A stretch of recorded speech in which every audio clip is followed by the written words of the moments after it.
Welcome back. It's the Town of Perfectville. It's Sam Marcoux riding solo bolo right now. Thanks to the fact that, again, Chris Cullen is out, the good doctor himself, out with COVID. The last person on earth to catch COVID for the first time. But as I told you at the top of the show, I might be alone, but I'm not lonely. And I'm not even alone anymore because I got my friends joining me here. We got a fish tank in the town square of Perfectville. That's right. The guys from the fish tank, OJ McDuffie, Seth Levit, joining us once again here in the town of Perfectville. Gentlemen, how are you doing? Couldn't be better. Yeah. Could not be better. And, well, we and definitely a lot better better than Chris. Yeah, go ahead. Yeah, a lot better than Chris. Yeah, that's for sure. Yeah, I mean, Chris is at home dying right now. I mean, I'm looking at OJ with the coolest hat in the world, by the way. I need to cop one of those. And then I'm looking at Seth over here drinking a mango smoothie. And I thought that was a background. And Juice informed me that, no, that is not just a fake background here in the studio for Seth. This is his backyard. It's not a background, it's a backyard. That's right. Big Seth lives big. So yeah, that's about all that. There's a reason the camera's pointing this way, but we'll take it. I feel like at this point, Seth's probably not even wearing pants. He's just like, you know what? It's Monday. Pants. I worked hard. I don't need pants. I got the smoothie. And by the way, this now, all the appearance, I think this is Seth's third appearance here on the Town of Perfectville. And I think every single time he's eating or drinking something at some point. So the last time you were on, Seth, I think it was just you, and you ate all of the Chipotle, like everything on the menu. You got one of those. Yeah, Juice, you missed it. He had the biggest burrito. It was very unprofessional, but I loved every second of it. He was eating this massive burrito while answering questions about the Dolphins. It was fantastic. You promised me Chipotle for this interview. I did. So I ended up having to take matters in my own hands. I had to bribe you to get you here. I was like, I will give you food. And you're like, this guy's not, he said he was going to meet with me when he was in South Florida a couple of weeks ago, and he didn't. I was going to bring that up. We had plans and everything, Juice. We did. Place up, Plantation Walk. I was all excited. I only know Sam as this little square on my computer. We've never actually met. He said, I've all of my familial obligations have been fulfilled. We're ready to go. And he texted me an hour before showtime. He's like, hey, the wife just said she made plans. Oh, man. Yeah. Right. Well, you know what? Hey, you Big Seth, I think it's time for us to get off right now then, man. Yeah. We're done here. That's it. Thanks for diving in. How do we end this right here? Where's the end button on here? It would have been funny if you guys no-show just to get me back on that one, Seth. That would have been pretty funny. No, and the thing is, so like I was down there on vacation with the kids. In fact, just so you know, I'm raising them right, Juice, because we were going to go to Canada. I got all the kids' passports. I live out here in the San Francisco Bay Area, and it's a nice, easy flight up to Vancouver from here. It's 2 hours. And the kids are like, so what's there to do in Canada? I'm like, honestly, nothing. There's not a whole lot to do up there. And they're like, well, we don't want to go then. I'm like, okay, well, where do you want to go? And they're like, we want to go to Dolphins training camp. And I'm like, I am in. Wow. Yeah. So well, boy, they showed up. There. My daughter's getting autographs. She's standing next to Patrick Paul, and I'm like, you've never looked smaller in your life, even the day you were born. You're standing next to the biggest human being I've ever seen in person. And we went to training camp for a day. We went over to Bimini, which is part of the Bahamas, for a day. And then we were in Fort Lauderdale, and everything done. I booked everything. I'm the guy that plans everything for the vacation. So I think we're rolling into Friday, and we're like, we got nothing to do. We can just sit by the pool. We can go to the beach. And I'm like, you know what? Babe, we're going to go meet a friend of mine who I've never met in person. And she's like, oh, no. Well, we made plans. I'm like, we made plans? This is news to me. And shout out to her. She did a great job. We had a great day that day. So I apologize, Seth. But, I'm going to tell you this, Sam. Seth and I, we completely get it. When the missus speak, we all like listen, and that's the least we can do. You know what I mean? We'll take one of those for the team all day, every day for other benefits later in terms of like being able to do kind of things we want to do, So you did right, bro. You're on vacation with the family. Big Seth's going to be around, man. You can hook up with him another time. No doubt. Yeah, I did the math, and I'm like, I'm not flying across the continent tomorrow morning with Seth sitting next to me. So that's exactly right. I haven't met him yet. May never meet him, but I know I'm going to see my wife in 15 minutes. As the great T.O. said, I made a business decision, and I stand by it. So speaking of business decisions, I wanted to talk to you guys. It's been a busy day for the Miami Dolphins and the NFL as a whole. As we right before we hit record here, we were talking. Jason Sanders looks like he's going to be out for the first 4 weeks of the season. Hip injury of some sort. Not sure if I have the full details quite yet, but that's a big blow. I think that might be the biggest news of the day for the Miami Dolphins. Yes, some people are getting cut unofficially or officially, but losing your kicker, arguably one of the best 5 players on the team, longest tenured player on the team. What do you guys think of the news of Jason Sanders sitting down for the first quarter of the season? Well, disappointing, that's for sure. And it's what else, right? What else do we need here as this thing's getting ready to get started? And Sanders, I know there were a few years where we had been spoiled by his all-pro season several years ago, and so the expectation was he would never miss a kick again, and had a down year. And I think even admittedly, even we were frustrated at certain kicks that were missed at certain times. But man, he's just been a mainstay on this team for so long. Special teams look like they're trending in the right direction. You love the decisions that were made there. Finally, a change with the coaching staff, and so you think you're in good shape. Teams look great throughout the preseason, and then it's just that curious thing. And the beat writers, you could sense it when they're confused and they're tweeting, Jason Sanders mysteriously is being walked into the tunnel here right before a preseason game. We were assured he was going to be fine for week 1. Doesn't always work out that way. So, yeah, it's disappointing. It just means that you can't have games come down to one kick. Choose. Oh, yeah. Well, yeah, you can actually, Big Seth. You shouldn't. Look, there's 32 kickers in the league, really. Some teams might carry a kickoff guy, but there's 32 kickers in the league. But there are a lot of really, really good kickers out there. Obviously, Jason Sanders has been amazing for us. I felt bad for Jake Bailey going to that preseason game when he had to assume that one field goal attempt from 51 yards, and they said, you know what? No more of that. No more field goals, no more extra points, no more nothing for you, buddy. Because honestly, maybe Jake can get banged up doing that as well, man. There's the kicking game is incredible, and I think the fact that we are the guy, what's this, Cam Little? What's Little from Jacksonville that bombed a 70-yarder a few weeks ago? These kickers are amazing these days, and it's a lot easier to kick, obviously, in the pros than it is in college football because of the hash marks and things like that. So there's no Jason Sanders out there, but there should be some guy that can make some extra points for us, Sam, as we make a lot of touchdowns this year. That's all I care about, right?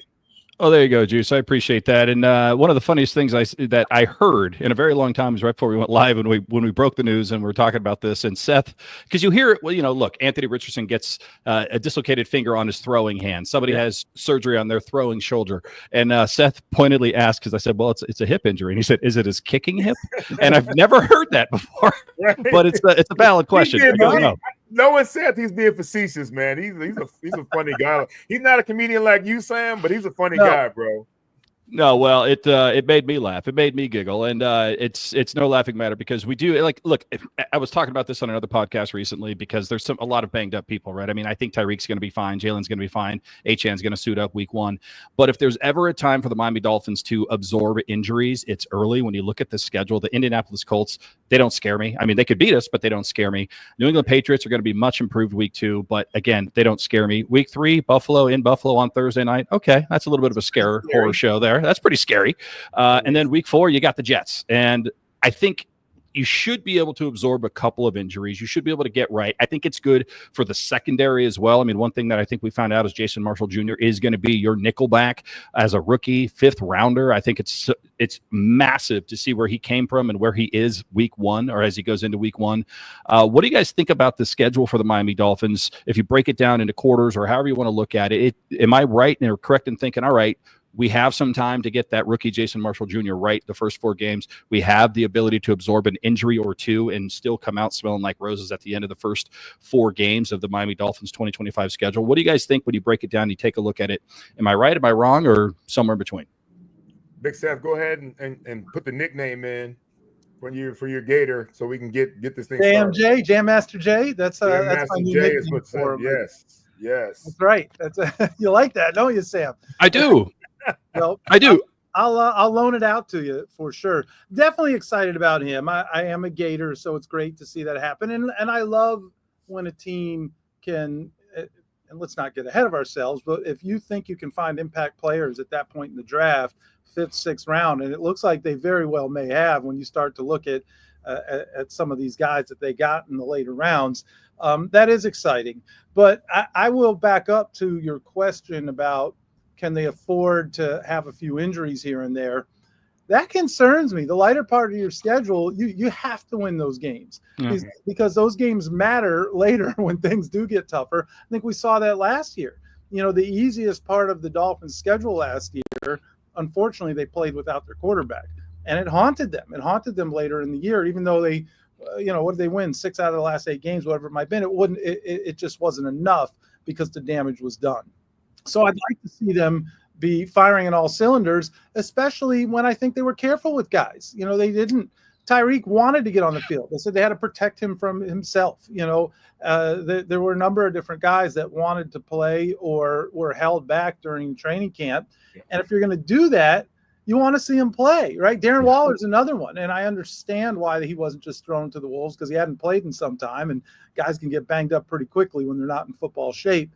But damn it, I want him to be ready week 1, and so, yeah, it is a big blow to lose your kicker. But if that's what it comes down to, then it means some other things went wrong.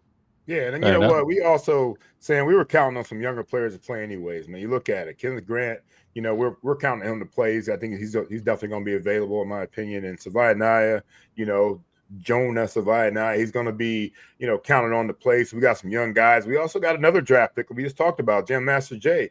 So the fact that we've hit on a few of our draft picks, that we're counting on playing anyways, that's always big, Of course, we heard that Brooksy wanted to play last week, and they had to talk him out of it, and he wanted to really get on the football field.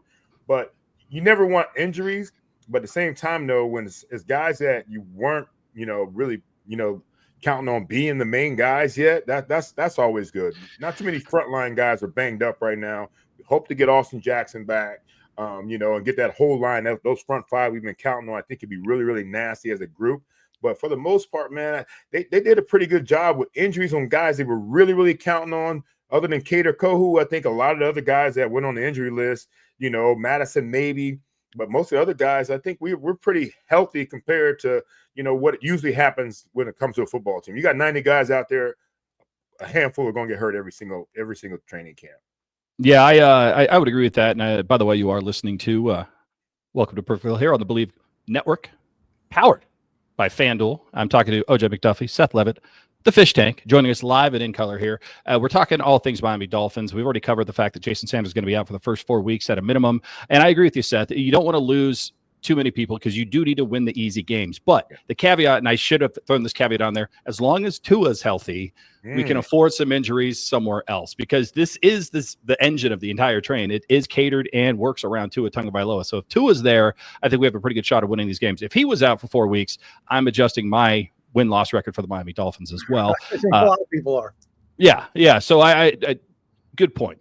I think a lot of people already have their win-loss record because they count on a possibility of Tua missing. They factored in juice. Is that it's already in? They've already put that in there. If you look at the sports books, I think the over-under right now is 3,500.5 yards. And if you look at what Tua does on average, he would do that in 13 games. So the books are counting on him losing a couple of games this year due to injury as well. So it's up to him to prove it differently. All right. So a couple things. I was talking to Juice a little bit about this.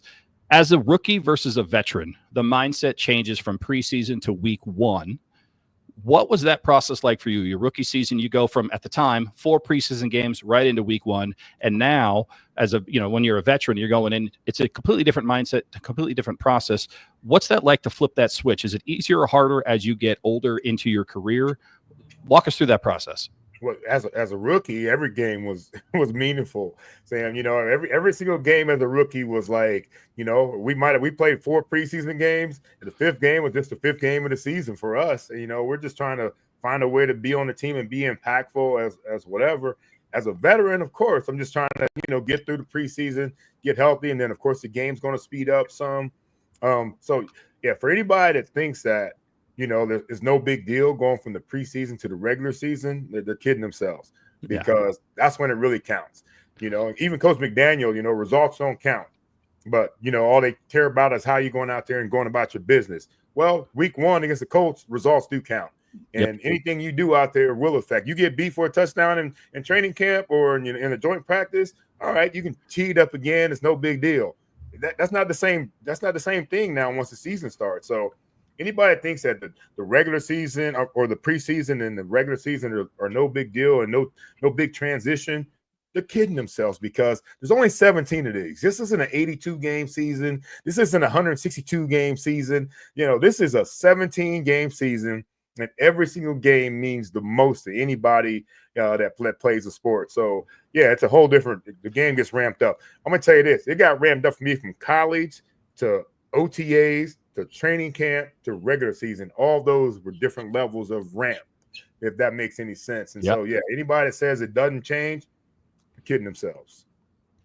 We shall remain nameless. Seth, what's the biggest what's the biggest overreaction Dolphins fans have during training camp and preseason, in your opinion? Oh my gosh, that's a loaded question. The biggest overreaction. I for years teased our buddy Travis Wingfield about how excited he would get during the preseason. This particular, or just in general, the biggest overreaction? Let's go with this season. Let's keep it relevant to today's listener and today's Dolphin fan. What's the biggest overreaction you experienced so far this season? I think the overreaction to the culture change. I think that has been maybe the biggest overreaction, and not because it wasn't necessary, and not because there haven't been things that are noticeable, but ultimately, and some guys who were pretty good at this game for some really good Miami Dolphins teams have said to me privately, like, you don't change culture by talking about it. You change culture by winning football games. So there has been an overreaction. There has been a lot of talk, and it's not to diminish the positives that we've seen, but you can only get so excited about guys standing on the sidelines cheering each other on, or you can only get so excited that Tyreek Hill made it on time to his first jog and stretch. We got to see how it manifests itself on Sundays. Every journey starts with a step, Seth, and being on time is a big one in that man's journey. All right. Speaking of Travis Wingfield, he's going to be on the show here and as part of the Kickoff Ready series that we're doing here in the town of Perfectville. But you guys know this, but you guys know that Travis, growing up in the Pacific Northwest, turned his entire yard into a Miami Dolphins football We've seen field. Pictures. Yeah, absolutely. Yeah, absolutely. Yeah, it was absolutely insane. I could, if I was lucky, my mom would let me put a poster up of the Miami Dolphins in my room. I couldn't imagine designing an entire lawn to mow and everything else. No, that guy's dedicated. I could see him getting amped up. I tried to talk to him at training camp, and he was like, "Nope, he's in his tweets, he's in his X, he's getting every single play out there." Oh yeah, no, I'm giving him. He was busy. A hard time. Yeah. There was, I think it was Dougley Durong took a selfie, and there's like 10 beat writers, and Travis. He's almost trying to like not pay attention. And I'm like, that's messed up. Like, Doug's a great guy. He flew in from Jersey or New York, wherever he came from, and all this stuff. I was like, hey man, I'm working. And I thought it was personal, but if you told me he did that to you too, then it's just Wingfield is on it. There is no season he likes more than preseason. Well, Sam too, though. Like, how happy would you be if our kids just spent the whole time outside, man? You know what I mean? It's like a whole different world now compared to what, we all grew up with and what Travis obviously grew up with. Being outside and having that creativity, that's pretty special these days. Yeah. If you guys, and you're right, and my kids, they play soccer, they play flag football, they play, basketball's inside, but you try to keep out of the house. They're off electronics. Get out of here. Yeah, exactly right. Next time you guys talk to Travis, ask him about the breakfast that we had right before the Seahawks Dolphins game. I was up there for comedy with a couple of comedy friends, and Travis met with us the next morning, and I think it was 8 a.m, and everything was already blurry, and I'll leave it at that. And there was a bottle of cinnamon whiskey that they don't sponsor the show, so I won't mention their name. Right. That was pretty much all gone. And I believe Travis at that point treated me like Dougley Durong. He's like, I can't hang with these guys at this stage of the day. I'm going to go watch the game.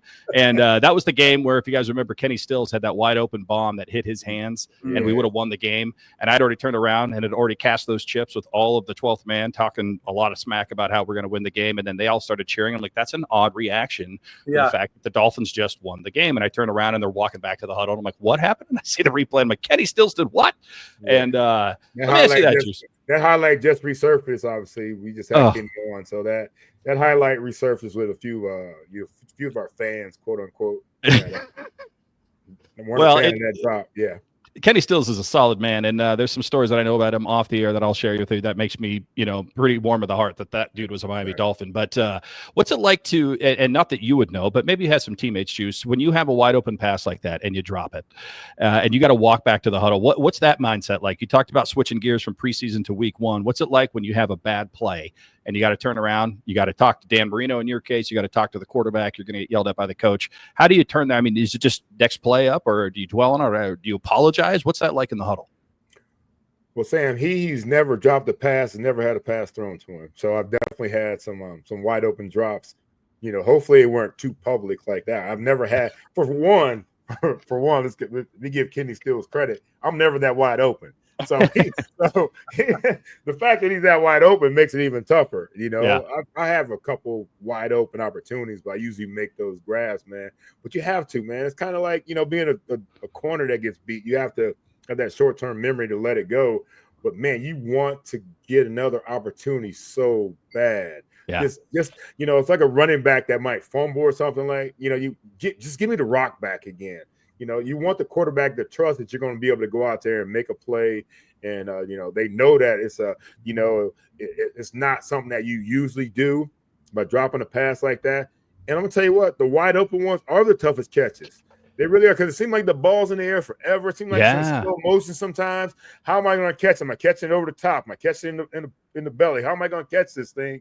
And then the next thing you take your eyes off of it, and that's what happens, man. But you just want another opportunity after that. Just give me another chance after that. Well, there you go. So I'd be remiss if before I let you guys go and get back to the smoothie. I do want to know, I know we're a few days away here, but what are you guys looking at? I checked the line. Looks like the Indianapolis Colts are favored at home, -1.5, at least right now. What do you think the Miami Dolphins do on the road week 1 against those dastardly Indianapolis Colts, the former AFC East rivals? OJ knows what I'm talking about. Yes, sir. What's your prediction right now? I know there's some moving parts here between now and when kickoff happens, but right now, if you had to predict, what's going to happen for the Miami Dolphins week 1? Well, I know Seth hates doing predictions, so I'll go first. I predict pain. That's what I predict. Now, little Clubber Lang. I like it. I love that. Being 1.5 point dogs, that means it was probably a push really for us on the road. So I do, Daniel Jones has been, is going to be the starting quarterback. I know he's a talented guy. He's made some mistakes, obviously, where he was, but he's got an opportunity now. I think our defense is solid, man. I think it's a really solid defense. I think they'll give us a chance to win the game on the road. And honestly, Sam, this is a game we have to win.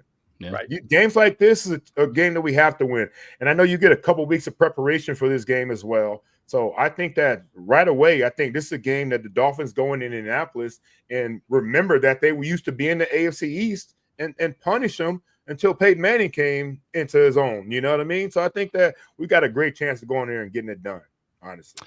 I like it. Seth, I know you don't do predictions, so I got one more question for the go ahead. If you thank you. I'll take it. You take the hiatus. All right. But if they struggle against the Colts, and I know it's a road game, but there's a lot going on there for the Colts, that this is a team that's in the 4th year in this offensive system. It's in the 4th year with the same quarterback and the same head coach. You've got a lot of returning skill position players who are highly regarded amongst their peers in the league. And I think it's a defense that is surging, even though there's some unknowns at the cornerback position.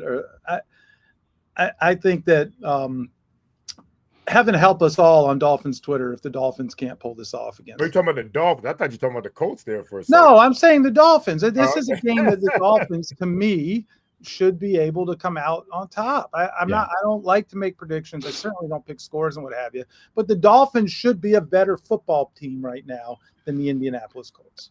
I would agree. I think when I look at the Colts, at least on paper, they're like a Temu version of the Detroit Lions for me right now. I mean, they've got some really good players at the tight end position, the wide receiver position, the running backs. They don't have the quarterback. I can't believe I'm saying that about Jared Goff. But Daniel Jones can run with the ball, and that seems to give the Miami Dolphins fits, even in preseason this year. The one thing that just looking at history, the Colts have not won week 1 since 2013. You talk about a bad streak. They have one tie and a bunch of losses. The Miami Dolphins have not lost week 1 in the Mike McDaniel era, which is probably more relevant than the Colts thing. But I just think the Miami Dolphins are going to go in. I think they are sick of this label, and you're right. Winning cures all. You do an announcer's jinx right there, man. I know it, man. Look, I'm not. It doesn't come down to a 3-point game, Juice. Look at this. If it comes down to a 3-point game, I'll get out. I'll kick that field goal. It ain't going to happen. Recovering it at the very least. All right. So last question for each of you, a different one. Seth, who's one guy in the Miami Dolphins that you've never worked with or met that you wish you could have worked with and met with? Oh man, that is a tough question just because I've been so blessed to be able to either work with or meet so many guys. Um, part of me want, and I've met him, but part of me says I would have loved to have worked with Don Shula, but I don't know. I mean, hearing some of the stories, as much as it was an honor for folks, it probably wasn't easy all the time. But I think that would have been pretty cool to work with Coach Shula. Man, what a great question. It is. Thinking through that, I can't even think of guys that we've just been so lucky. We've been so lucky to have guys on this show. There's just been so many different guys that if you're saying it, I couldn't have worked with or have met them. However you want to answer is fine with me. Yeah. So Don Shula, I think having to have worked with Don Shula when he was the Don, not when he was, he was retired and he was just, I got to knock on his suite and help escort him and his entourage to the press box and what have you. But to really have worked with him when he was in his competitive best, I think that would have been really quite an experience as a PR person. I like it. And Juice, a question for you. You got to work with the greatest of all time in Dan Marino, but name a quarterback that you wish you could have played with, caught some passes from, been in the huddle with. Me out of your mind. You think I'm going to answer that question, man? It's Marino and Marino only. I got to work with my high school favorite, Bernie Kosar. That is it. Bottom line, period. There's no greater quarterback than Dan Marino, man. Sam, I can't believe you tried me like that, man. I was going to say you might be listening. He's gonna throw something in the back of your head if you answer, John Elway or something like that. Well, what about you, Sam? Who's one podcaster that you haven't worked with that you'd love to do a show with? Oh man, shit. This is my show. I was supposed to be on yours. If I was on yours, then you could ask me that question. Don't forget we do this too, Sam. No, you guys do. Sam. You guys do a fantastic job. Fantastic job of this show. How long you guys been on? How long has the Fish Tank been on the air now? How long has it been? It's 2018. That's right. 2018. Yeah. So you guys are coming up. You got a couple of years, but you're coming up close to an end. We're going on. Next year will be 10 years for us. So Chris has been involved with 5 of those shows. He's been sick every other single one. But it's fun. You guys still liking it? I mean, you guys are killing it out there. I'm watching. I mean, you guys got Omar Kelly on the other day. A little controversial there. That was fun. Yeah. Right. That always brings the views, right, Sam? Yeah. Good for TV. Polarizing, man. He's so polarizing that people got angry that I called him polarizing, as if that was like some compliment. And we had him on. They said, we're not going to listen to this episode. But they ended up listening to it anyways. No, of course they do. I mean, Omar Kelly to me, he's a guy. He's a father. I'm a father. So like every now and then he'll post stories about his kid, and I'm like, that's a good guy. This guy's just working. He's just doing his job. And then he'll say something like, Jason Sanders missed that kick. I'm like, it's Jake Bailey. Sanders not even in the game. What's wrong with you? You should see our text. We text throughout the whole game, Sam, and that was like one of the main ones we had right there. So people just love for him to make a mistake on Twitter. God. They just go nuts. It's unbelievable. You know what I like? He doesn't sell it. He's just like, probably, fuck it, whatever. I screwed up. I like that. Going. Yeah, absolutely. I don't think you can phase him. All the hate, he doesn't, and I guess he does block people. Some people say he's sensitive, but he doesn't. He just seems completely unfazed by it all. Yeah. Well, Seth, your motto is, it's true until you prove me wrong. And he gets proved wrong, like sometimes instantaneously. He hasn't blocked me. If he's not blocking me, then he's not blocking anybody, at least of any importance there, because I've given it to him a few times, and again, he just kind of ignored. He probably, who the hell is this guy? I don't care. All right, so to answer your question, I'm going to go with Shane Gillis, and I'm going to go with Shane Gillis, who's a comedian, simply because I discovered a show called Tires on Netflix. It's about a tire shop. It's kind of in the Office vein, but for tire guys, and low-key really, really funny show, and the Shane Gillis reported it, and I think he's got a podcast, so I think that qualifies. To answer your question, it took me a long time to get there, but I got there. Right. I mean, but see, that was an expert move there, Juice, is that he didn't answer it. He got us talking about other things and then came back with the answer. I wish I had thought of that instead of just hemming and humming, trying to come up with an answer. So it's called podcast judo is what you call that. But speaking of podcast, I'm going to let you guys go. You guys got a lot to do here. I know we got to check on the kicker's hip and make sure if it's his kicking hip or his planting hip. We got all kinds of things we got to do. We'll check with. That was amazing. Throw out the socials. Let everybody know what's coming up, whatever you want to do. I appreciate you guys being here. Seth, let's start with you. Yeah, I mean, it's the Fishtank 81 on all channels. Actually, I think we're the Fishtank podcast on YouTube, which we are trying to grow that. We ignored it for a little while, but now in phase 4, we realize there's this crazy thing called YouTube out there, Sam, and the kids seem to love it. So we're investing some time there. But yeah, the Fishtank 81 is where you can find us. There you go, Juice. That's all I got. You know what I mean? Big Seth's got his, his own handles. I got my own handles, but we want to see everybody on the Fishtank 81. That's for sure.